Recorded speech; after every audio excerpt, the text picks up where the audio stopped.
This is the Tinkercad Workplane. Well, you will work with any shapes or models that you so choose.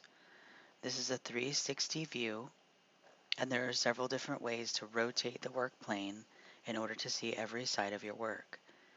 The first way is to right-click and drag your mouse. As long as you're clicked on the workplane, it will drag the blue square in any direction you so choose.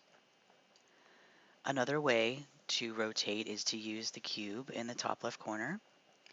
You can click on any face where the words are and it will snap to that particular view of the workplane. You can also use the arrows on the side. This will snap you to a view that's around the edges. You can also use the center line or the corners, and this will snap to these corners or center lines on the model.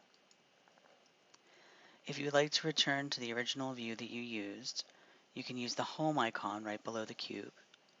This will return the workplane to the original orientation it was when you began. The Fit All in view will zoom the workplane in so that it fits all of the shapes or models you have on the workplane into one central view. The plus and minus will zoom in and out of your workplane. You can also use your mouse scroll wheel for this. And lastly, you have the switch to flat view or orthographic.